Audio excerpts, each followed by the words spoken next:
আসসালামু আলাইকুম। পরীক্ষার পূর্ব প্রস্তুতি নিয়ে কথা বলছিলাম। তো দ্বিতীয় পার্টে আপনাদেরকে বাকি কথাগুলো বলতেছি যে পরীক্ষার পূর্ব প্রস্তুতি নিতে হলে আমাদের যা পড়ব তা ভালোভাবে মাথায় রাখতে হবে, মনে রাখতে হবে। তো মনে রাখার জন্য কী কী করণীয় আমাদের? হ্যাঁ, পরীক্ষার হলে আসার আগ পর্যন্ত আমরা যা পড়ে আসব সেটা আমাদের শর্ট টার্ম মেমোরি থেকে লং টার্ম মেমোরিতে নিতে হবে। যদি না নিতে পারি তাহলে হচ্ছে আমাদের বেশিক্ষণ মাথায় থাকবে না, মনে থাকবে না। হ্যাঁ, তাহলে শর্ট টার্ম মেমোরি থেকে লং টার্ম মেমোরিতে পড়া নেওয়ার জন্য 3টা ফ্যাক্টর কাজ করে। তার মধ্যে একটা হচ্ছে ঘুম, স্লিপ, ভালো ঘুমাতে হবে। হ্যাঁ, 2 নাম্বার হচ্ছে একটা মস্তিষ্কের পিছন থেকে পিনিয়াল গ্ল্যান্ড থেকে একটা হরমোন ক্ষরণ হয়, সেটা হচ্ছে মেলাটোনিন। এই মেলাটোনিন ক্ষরণটা ভালো রাখতে হবে যেন ক্ষরণ স্বাভাবিক হয়। 3 নাম্বার যেটা ফ্যাক্টর সেটা হচ্ছে ফুড। হ্যাঁ, খাবার, ভালো খাবার দাবার খেতে হবে। ভালো খাবার দাবার মানে হচ্ছে দামি খাবার তা না, সুস্বাস্থ্য থাকার জন্যে হ্যাঁ স্বাস্থ্যসম্মত খাবার খেতে হবে আমাদের। তাহলে ফ্যাক্টর 1 নাম্বার যেটা আমরা স্লিপের কথা বললাম, ঘুম। এই ঘুমটা হচ্ছে আমাদের অবশ্যই 7 ঘন্টা ঘুমাতে হবে এবং 9:30 থেকে 3:30 এর মধ্যে ঘুম হতে হবে। ভোরে উঠে পড়াশোনা করতে হবে এবং আমরা এই ঘুমটাকে কাজে লাগিয়ে হচ্ছে ব্রেনটাকে ঠান্ডা করব এবং পড়া যাতে শর্ট টার্ম থেকে লং টার্মে যায় সেজন্য সাহায্য করব ব্রেনকে, তাই না? এখন এই যে ঘুম, এই ঘুমটা হচ্ছে আপনার 7 ঘন্টা অবশ্যই হতে হবে এবং রাতে হতে হবে। দিনের বেলা ঘুমিয়ে রাতে পড়বো এমন হলে মনে থাকবে না পড়া, তাই না? তাহলে ঘুমের পরে হচ্ছে মেলাটোনিন। এই মেলাটোনিন ক্ষরণ হবে আমরা যখন ঘুমায় থাকবো এবং ব্রেনটা যখন ঠান্ডা থাকবে তখনই ক্ষরণ হবে এবং ক্ষরণ হলে ভালো ঘুম আসবে। ঠিক আছে? তাহলে ব্রেনের এই পড়াগুলো সব জমা হবে একটা ইনবক্সের মাধ্যমে। সেটা হচ্ছে হিপ্পোক্যাম্পাস নামে একটা জায়গা আছে ব্রেনে।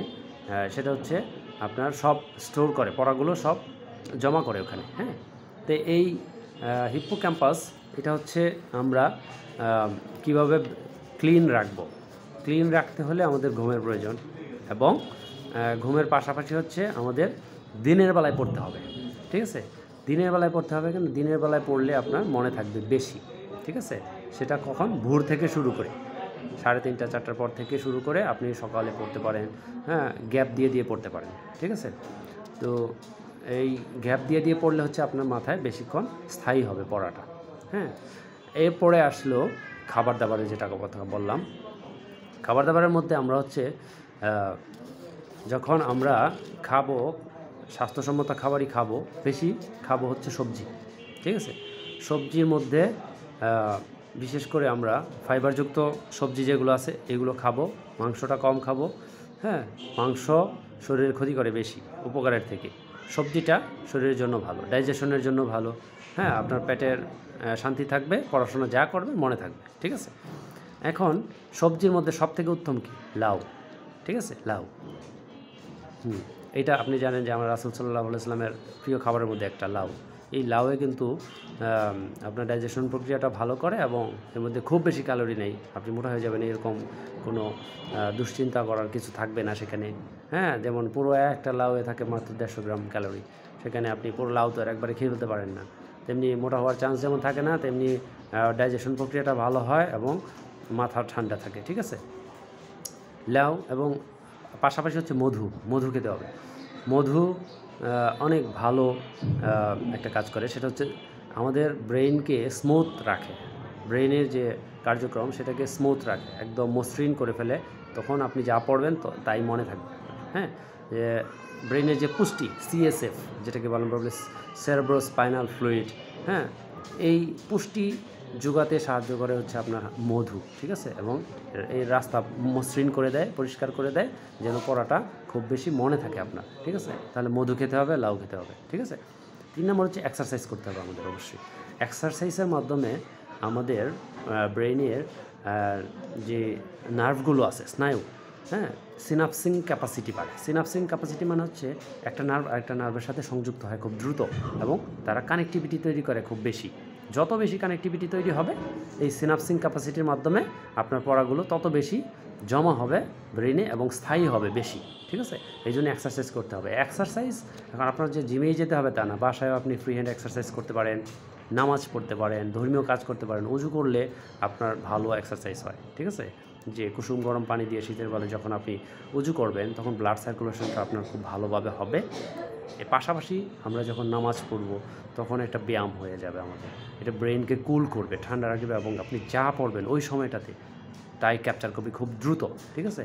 এবং গবেষণায় দেখা গেছে যে এটা 500% বেশি কাজ করে পড়া মনে রাখার জন্য এই এক্সারসাইজের মাধ্যমে এবং ধর্মীয় কাজের মাধ্যমে, হ্যাঁ। তারপরে আমরা এই যে 3টা ফ্যাক্টর বললাম, এই 3টা ফ্যাক্টরই কিন্তু ইম্পর্ট্যান্ট আপনার ব্রেনে পড়াগুলো শর্ট টার্ম থেকে লং টার্ম মেমোরিতে স্থায়ী করার জন্য এবং অধিক সময় মনে রাখার জন্য এবং পরীক্ষায় ভালো রেজাল্ট করার জন্য, ঠিক আছে? এবং সারমর্ম যদি আমি বলতে চাই এক কথায় আপনি কি করে আসতে পারেন পড়াশোনা মনে রাখার জন্য, এক কথায় হচ্ছে আপনাকে প্রথমে যা আমরা দিনের বেলায় পড়বো সেটা হচ্ছে রাতে রিভিশন দিব, হ্যাঁ, দিনে পড়বো রাতে রিভিশন দিব। আর পড়া একটানা 60 মিনিট যদি আপনি পড়ে 1 ঘন্টায় পড়েন, 1 ঘন্টা 60 একটানা পড়লে হবে না, সেখানে গ্যাপ দিয়ে দিয়ে পড়তে হবে, হ্যাঁ। আরেকটা কথা হচ্ছে আমরা হচ্ছে স্বাস্থ্যসম্মত খাবার খেয়ে আসবো, বিশেষ করে সবজি খেয়ে আসবো। পাশাপাশি হচ্ছে ধর্মীয় কাজগুলো আমরা করব। ধর্মীয় কাজগুলো করলে আমার এক্সারসাইজ হয়ে যাবে এবং ব্রেন ঠান্ডা থাকবে, পড়াশোনা মনে থাকবে বেশি। আর যা পড়বো সেই পড়াগুলো লিখে পড়বো, অবশ্যই লিখে পড়বো। লিখে পড়লে আমরা দেখি যে একটা ব্রেইনে একটা কাজ হয়, সেটা হচ্ছে রেটিকুলার অ্যাক্টিভিটিটা এটা বাড়ে। রেটিকুলার অ্যাক্টিভিটিটা বাড়লে আপনার পড়াগুলো ক্যাপচার হয় বেশি এবং মনে থাকে বেশি। তারপর পর্যাপ্ত পরিমাণে ঘুমাবো এবং সবসময় হাসি খুশি থাকবো।